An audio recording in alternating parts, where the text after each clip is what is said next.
భారతదేశం అంటేనే ఎన్నికల దేశం. ఒక రాష్ట్రంలో ఎన్నికలు అయిపోగానే మరో రాష్ట్రంలో ప్రచారం మొదలవుతూ ఉంటుంది. ఏటా ఏదో ఒక చోట కోడమల్లో ఉండడం వల్ల అభివృద్ధి పనులు ఆగిపోతూ ఉన్నాయి. దీనికి పరిష్కారంగా కేంద్ర ప్రభుత్వం జమిలీ ఎన్నికల అస్త్రాన్ని ప్రయోగించింది. మాజీ రాష్ట్రపతి రామ్నాథ్ కోవింద్ నేతృత్వంలోని కమిటీ వేల పేజీల నివేదికను సమర్పించింది. ఆ నివేదిక సారాంశం ఒకటే: 2029 నుంచి దేశమంతా కూడా ఒకేసారి ఎన్నికలు జరగాలి.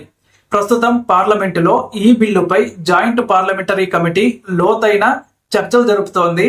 దీని వెనుక ఉన్న ఆర్థిక లెక్కలు చూస్తే ఎవరైనా కూడా ఆశ్చర్యపోవాల్సిందే. అసలు 2024 లోక్సభ ఎన్నికల కోసం మన దేశం దాదాపు 1,00,000 కోట్లు ఖర్చు చేసింది.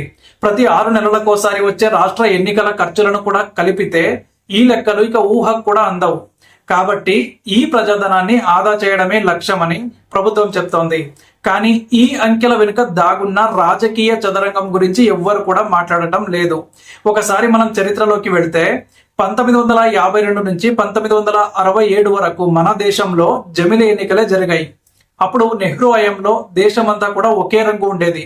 కానీ కాలక్రమేణా కొన్ని రాష్ట్ర ప్రభుత్వాలు మధ్యలోనే పడిపోవడం, మరికొన్ని చోట్ల రాష్ట్రపతి పాలన రావడం వల్ల ఈ క్రమం తప్పింది.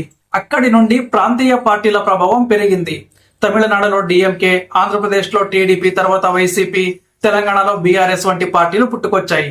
ఇప్పుడు మళ్లీ జమిలీ ఎన్నికలు వస్తే ఈ ప్రాంతీయ పార్టీల పరిస్థితి ఏమిటి?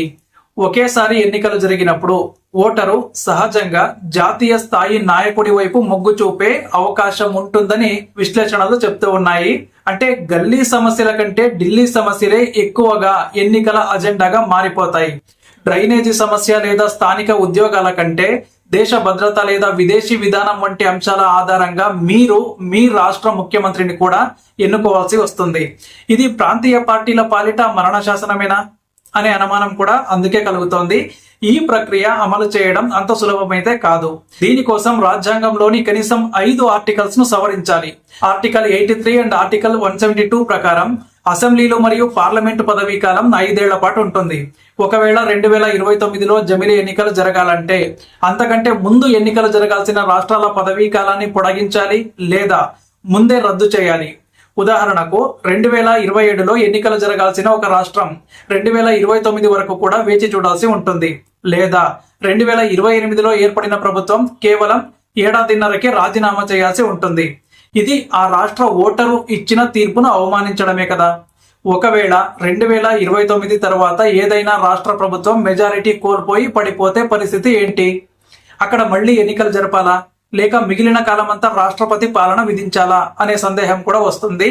కానీ కోవింద్ కమిటీ దీనికి కూడా ఒక పరిష్కారం చెప్పింది. అక్కడ మధ్యంతర ఎన్నికలు జరిగినా కూడా ఆ కొత్త ప్రభుత్వం కేవలం మిగిలిన కాలానికే అధికారంలో ఉంటుంది. అంటే జమిలీ చక్రం దెబ్బతినకుండా ఉండేలా జాగ్రత్తలు తీసుకుంటూ ఉన్నారు. మరో కీలకమైన అంశం ఏంటంటే నియోజకవర్గాల పునర్విభజన లేదా డీలిమిటేషన్. 2026 తర్వాత జరగబోయే ఈ మార్పు వల్ల దక్షిణ భారత రాష్ట్రాల ప్రాతినిధ్యం తగ్గి ఉత్తరాది రాష్ట్రాల సీట్లు పెరిగే అవకాశం ఉంది. దీనికి జమిలీ ఎన్నికలు తోడైతే దేశ రాజకీయ అధికారం కేవలం కొన్ని పెద్ద రాష్ట్రాల చేతుల్లోనే ఉండిపోయే ప్రమాదం ఉందని రాజకీయ విశ్లేషకులు హెచ్చరిస్తూ ఉన్నారు. స్థానిక సమస్యల కోసం పోరాడే నాయకుల కంటే కేవలం మీడియాలో కనిపించే భారీ జాతీయ ప్రచారాలే ఓట్లను ప్రభావితం చేస్తాయి.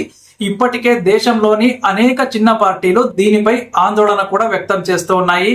మమతా బెనర్జీ, స్టాలిన్ వంటి నాయకులు దీనిని సమాఖ్య వ్యవస్థపై దాడి అని అభివర్ణిస్తూ ఉన్నారు. అయితే ఆశ్చర్యకరంగా తెలంగాణలో బీఆర్ఎస్ వంటి పార్టీలు దీనికి మద్దతు తెలపడం ఒక కొత్త కోణాన్ని ఆవిష్కరిస్తోంది.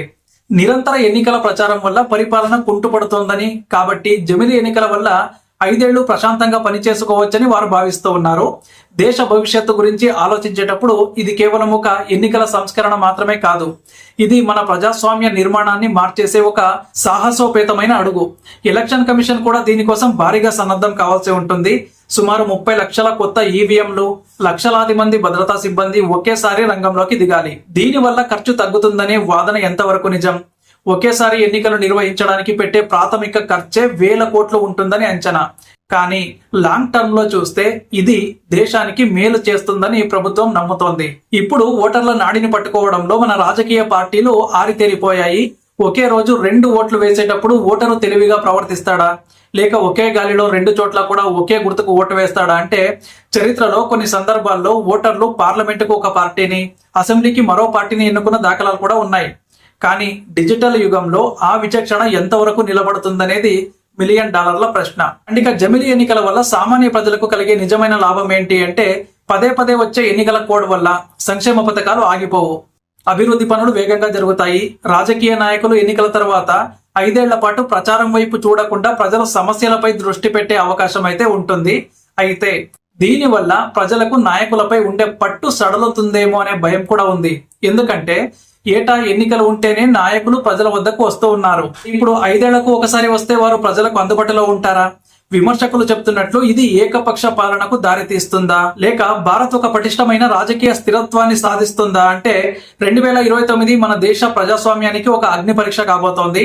మార్పు అనేది ఎప్పుడు కూడా కష్టంగానే ఉంటుంది, కానీ ఆ మార్పు మన సమాఖ్య స్ఫూర్తిని కాపాడుతుందా లేదా అనేదే కాలమే నిర్ణయించాలి. ఈ పరిణామాలన్నీ చూస్తుంటే ఒక విషయం స్పష్టమవుతోంది. భారతదేశం ఇప్పుడు ఒక చారిత్రక మలుపులో ఉంది. ఒకే దేశం ఒకే ఎన్నిక అనేది కేవలం నినాదం కాదు, అది రేపటి వాస్తవం. ఈ మార్పు వల్ల మీ ఊరి సమస్యలు ఢిల్లీ స్థాయిలో గుర్తింపు పొందుతాయా, లేక జాతీయ రాజకీయాల హోరులో మీ గొంతు నొక్కుకుపోతుందా? ఆలోచించండి. అధికారం ఎవరి చేతుల్లో ఉన్నా కూడా అంతిమంగా ప్రజల గొంతు వినిపించడమే ప్రజాస్వామ్యం. జమిలీ ఎన్నికల ప్రయాణం మొదలైంది. ఈ ప్రయాణం ఎక్కడికి దారి తీస్తుందో మనమంతా కూడా గమనించాల్సి ఉంది. ముగించే ముందు ఒక ప్రశ్న. ఒకేసారి ఎన్నికలు జరిగితే మీరు స్థానిక సమస్యల ఆధారంగా ఓటు వేస్తారా, లేక దేశ ప్రధాని ఎవరవ్వాలో అన్న దానిపై ఆధారపడి ఓటు వేస్తారా? మీ అభిప్రాయాన్ని ఖచ్చితంగా కామెంట్ లో తెలియజేయండి. ఈ వీడియో గనక మీకు నచ్చిందంటే ఒక లైక్ చేసి ఛానల్ ను సబ్స్క్రైబ్ చేసుకోండి. జై హింద్.